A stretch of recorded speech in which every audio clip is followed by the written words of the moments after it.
to the students affected by this video. You know, in Delhi, our boys and girls were practicing and had just gone to Lodi Gardens, and they were taking photographs and making Instagram reels for themselves. And while everybody is doing it, the security guard specifically comes to our northeastern boys and girls and tells them not to make reels, speaks rudely to our women, and then tries to also push and assault a young boy because he questions him.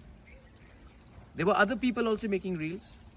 There were other people from other communities also doing exactly the same in Lodi Gardens in Delhi. But specifically, boys and girls from Northeast were targeted. This is not the first time. This has happened before. This will happen again. Racial discrimination and profiling of people from Northeast is clearly evident, whether it is in Delhi, whether it is in Bangalore, whether it is in any other part of India. And it hurts us. You know why? Because many times our boys and girls have to do extra to prove that they are Indians. Should we carry our passports everywhere so that we tell them that we are as much Indians as you are? We all talk about Akhand Bharat, India emerging, Vishwa Guru, but in our own country, we don't give the same amount of respect to our culture, to our identity, and to the people of Northeast.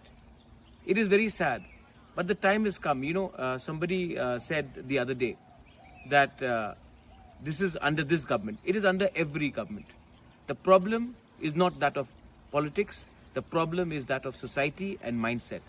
Till the time a certain group of people will think that they are superior to everybody else, they will discriminate on the basis of color, on how you look, what you eat, what you wear.